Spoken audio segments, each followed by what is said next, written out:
नए साल की खुशी में मौसम किस तरीके से देगा आपका साथ, जानने के लिए देखते हैं पूरी खबर। नए साल के जश्न में ठंड का जोश कम, उत्तर और दक्षिण बंगाल का अलग अलग रहेगा मिजाज। अलीपुर मौसम विभाग के डायरेक्टर हबीबुर रहमान विश्वास ने ये जानकारी दी है। उन्होंने कहा है कि नए साल के जश्न पर उत्तर बंगाल में घने कोहरे का राज रहेगा।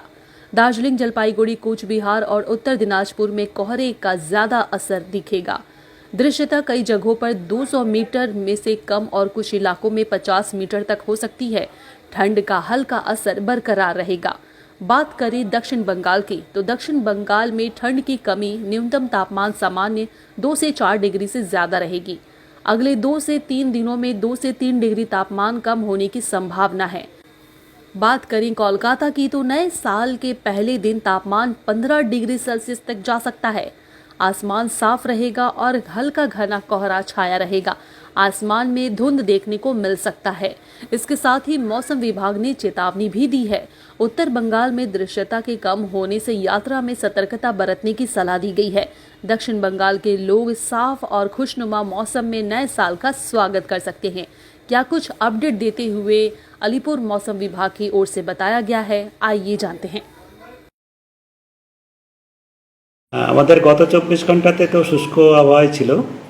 আর তাপমাত্রা এখন যেটা আমাদের রাতের তাপমাত্রা বা সর্বনিম্ন তাপমাত্রা, সেটা স্বাভাবিকের থেকে প্রায় সমস্ত জায়গাতেই, বেশিরভাগ জায়গাতেই বেশি আছে। 3 থেকে 4 ডিগ্রি পর্যন্ত বেশি রয়েছে। কলকাতাতেও তাপমাত্রা 4 ডিগ্রি বেশি আছে।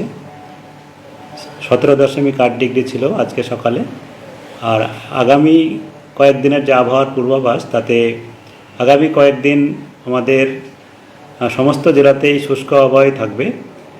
আর তাপমাত্রা বা রাতের তাপমাত্রা বা সর্বনিম্ন তাপমাত্রা আগামী দুদিনের মধ্যে 2 থেকে 3 ডিগ্রি সমস্ত জায়গাতেই কম হওয়ার সম্ভাবনা রয়েছে। এতে করে এটা কোনো কোনো জায়গায় স্বাভাবিকের কাছাকাছি আসবে বা স্বাভাবিকের থেকে সামান্য বেশি কোথাও কোথাও থাকতে পারে।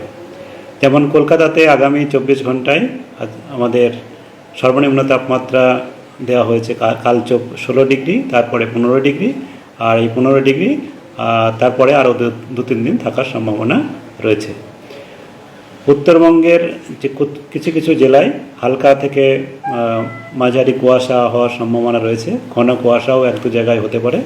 মূলত উত্তর দিনাজপুর, দার্জিলিং, জলপাইগুড়ি আর কুচবিহার, এই জেলাগুলো 4টিতে ঘন কুয়াশা 1-2 জায়গায় হতে পারে। বাকি উত্তরবঙ্গের জেলাগুলোতে হালকা কুয়াশা 1-2 জায়গায় হওয়ার সম্ভাবনা রয়েছে। দক্ষিণবঙ্গেও আমাদের মূলত পশ্চিম বর্ধমান, পূর্ব বর্ধমান, মুর্শিদাবাদ, বীরভূম, নদিয়া, উত্তর 24 পরগনা, এসব জেলাতে হালকা কুয়াশা সকালের দিকে হওয়ার সম্ভাবনা রয়েছে। কলকাতাতে শিশির পড়ার সম্ভাবনা রয়েছে। আর